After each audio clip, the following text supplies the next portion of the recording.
तैयार रहिए। स्टार्ट। वाद तथ्य।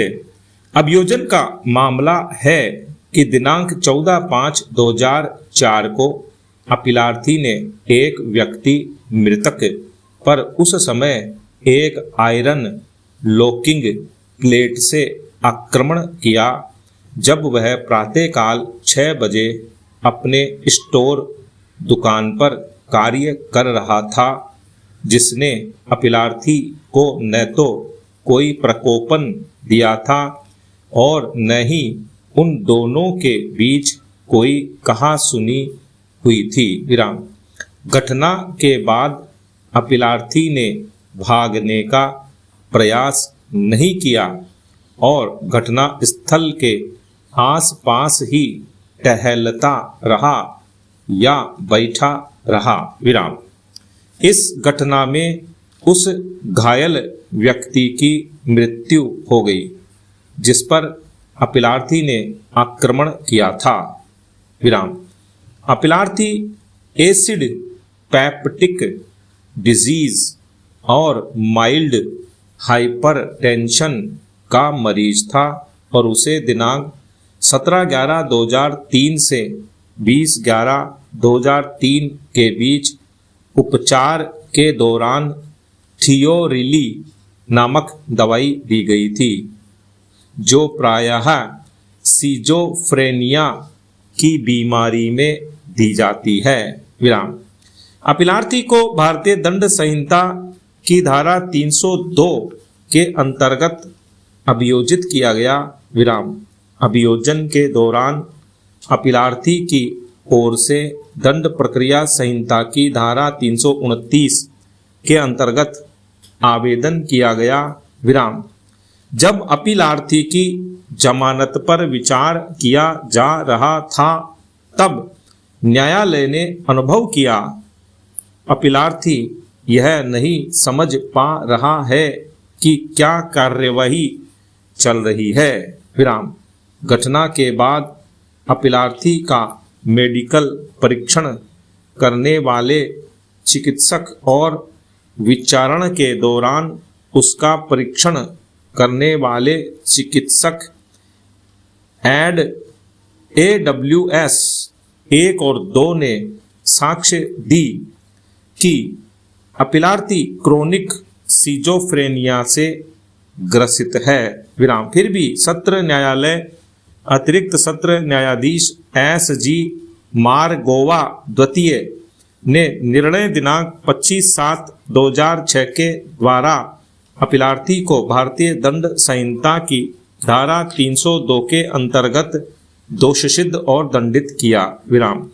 मुंबई उच्च न्यायालय की गोवा पीठ की खंडपीठ ने भी आक्षेपित निर्णय दिनांक 2/6/2008 के द्वारा सत्र न्यायालय के निर्णय की पुष्टि करते हुए अपीलार्थी की अपील निरस्त कर दी।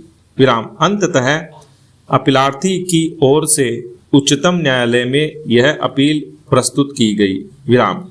उच्चतम न्यायालय के समक्ष अपील मामले की मेरिट पर नहीं अपितु इस आधार पर की गई कि उसकी अपील को भारतीय दंड संहिता की धारा 84 के परिप्रेक्ष्य में विनिश्चित किया जाए।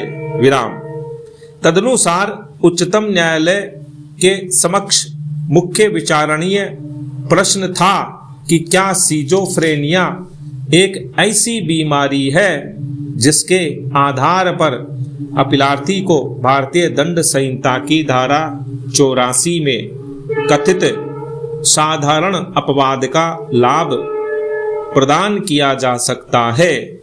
विराम। पैरा। निर्णय 1। अपील का विनिश्चय भारतीय दंड संहिता की धारा 84 पर केंद्रित है, जो निम्नवत पठनीय है। पैरा।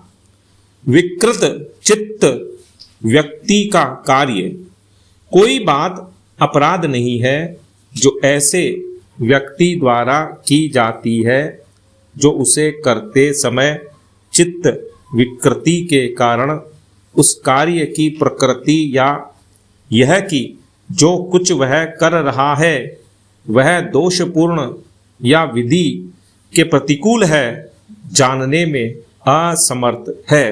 पैरा धारा 84 का प्रशंसनीय प्रावधान शब्दावली कोई बात अपराध नहीं है से प्रारंभ होता है, जो किसी विकृत चित्त व्यक्ति द्वारा किया गया है, किंतु यही मात्र पर्याप्त नहीं है। विराम।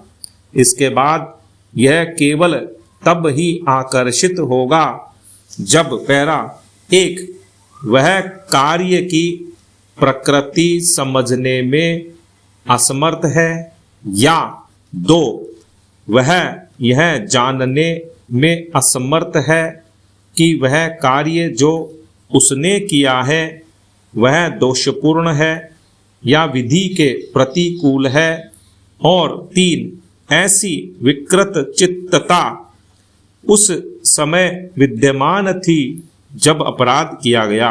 विराम। पैरा धारा 84 का यह प्रावधान एक विकृत चित्त व्यक्ति के कृत्य के बारे में कथन करता है। विराम। परीक्षण एक प्रज्ञावान व्यक्ति के विचार बिंदु से होता है। विराम। इसलिए केवल एक मेडिकल पागलपन को मस्तिष्क की विकृतता होना नहीं कहा जा सकता है। विराम। धारा 84 को आकर्षित होने के लिए परीक्षण एक विधिक पागलपन का होना चाहिए। विराम।